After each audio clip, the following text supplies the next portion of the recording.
Hey guys, welcome to ScareTheater, and before the video starts today, I'm just going to show you the creepy picture of the day. This one was created by Marcella D20, so this is the creepy picture of the day. Send in some of yours to have a chance of them being on the beginning of a video. So anyways, without further ado, here's the actual video. I'm sure we all know about several serial killers who committed very horrific crimes, such as Ted Bundy and Jeffrey Dahmer. Although most of their victims were killed, there are still some people that were able to survive the attacks of these monstrous killers, and in some cases, with the result of these survivors led to the capture of the murderer. Whereas there are countless amounts of murder survivors, these were 10 that I felt really stood out.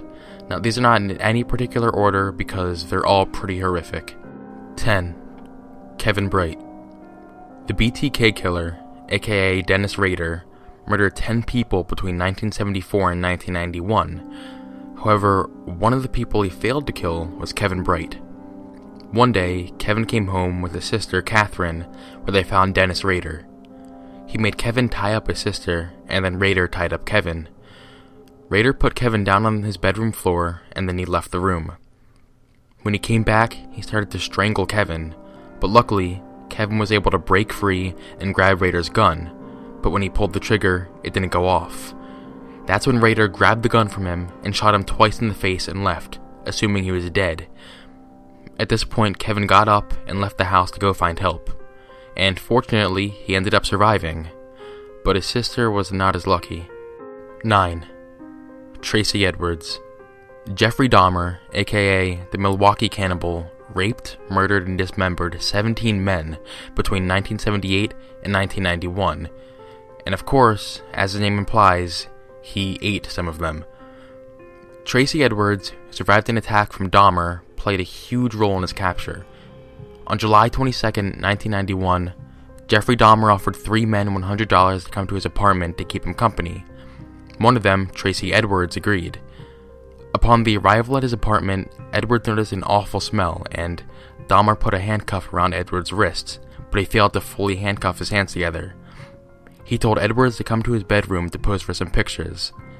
In the bedroom, Dahmer pulled out a knife and told Edwards that he was going to eat his heart. When the time was right, Edwards punched Dahmer in the face and escaped the apartment. He later flagged down 2 police officers and brought them back to Dahmer's apartment.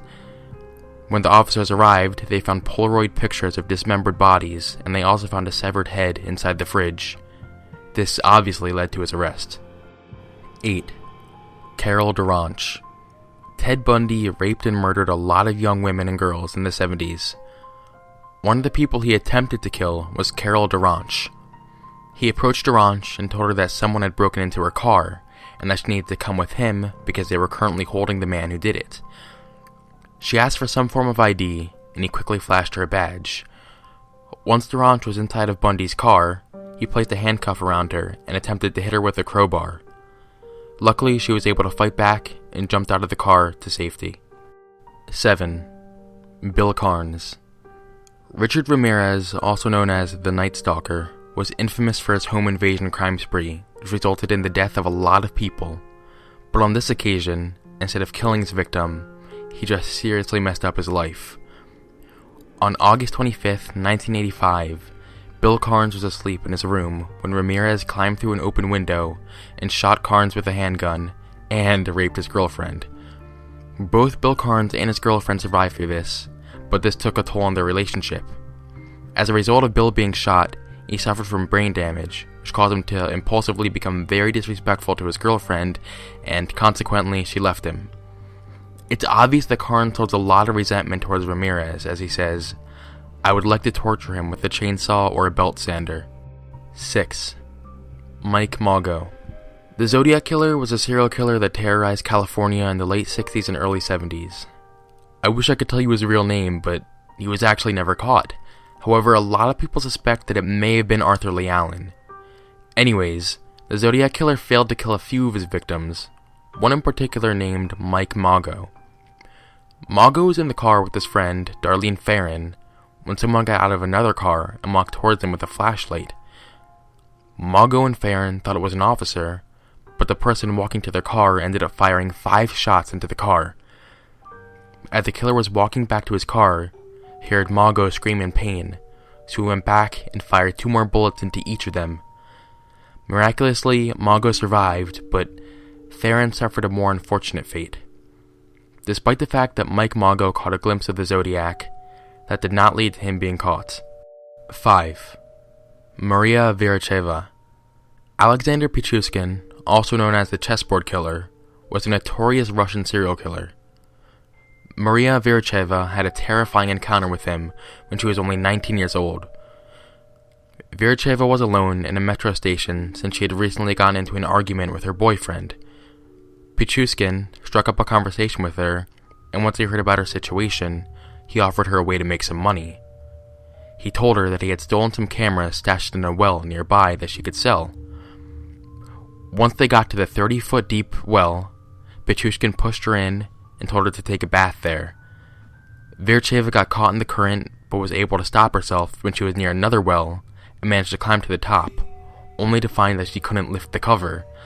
Luckily, a woman passing by heard her cries for help and alerted 2 security guards who came to the rescue. 4. Rhonda Williams. Dean Corll was a serial killer who was responsible for the murder of 29 young boys, all who were lured in by his accomplice, Elmer Wayne Henley. Rhonda Williams was friends with Henley, and one night allowed him to help her sneak out of her house to escape her abusive father. Henley brought Williams, along with 2 other people, to Corll's house, where they partied until they passed out. When they woke up, they realized that they were going to be murdered, but for whatever reason, Henley snapped, and instead of killing Williams, he turned the gun on Dean Corll and shot him instead, which saved the lives of all the victims. 3. Teresa Thornhill. Robert Black was a murderer and pedophile that killed people between the 70s and 90s. One of the few survivors of his attacks was Teresa Thornhill. In 1988, she was walking home when Robert Black pretended his car was having trouble and asked her if she knew anything about engines.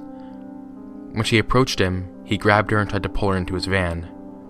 When Thornhill started screaming, a friend came over to help, and Robert Black fled from the scene. Thornhill ended up testifying against him at trial, where he received a life sentence. 2. Tali Shapiro. Rodney Alcala is a serial killer and rapist who committed 5 murders between 1977 and 1979. One victim that he was unsuccessful in killing was an 11-year-old girl named Tali Shapiro. Shapiro was walking home from school when Alcala pulled up in his car and asked if she needed a ride.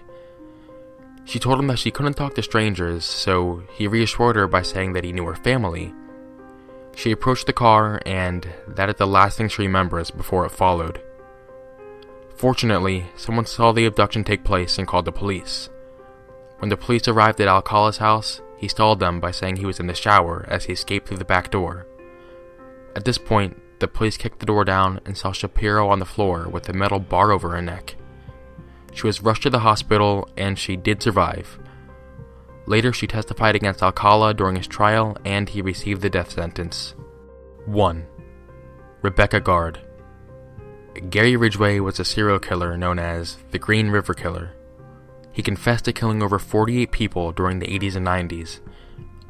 Rebecca Gard, one of Ridgway's victims, got off work, and instead of waiting for a bus in the rain, she decided to hitchhike a ride home.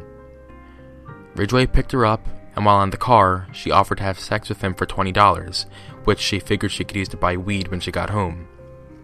They parked near a trailer park, and Ridgway suggested that they go into the woods. Once in a secluded area, he began strangling her. Gard pushed Ridgway into a tree and ran to the trailer park for help. This is when Ridgway fled. In 2001, he was apprehended and sentenced to life in prison. Although it's messed up that there are people out there that do such sadistic things to people, it's a bit refreshing to look at some of the brighter stories of people who were lucky enough to escape these horrific people. Thank you for watching, and I will see you on the flip side.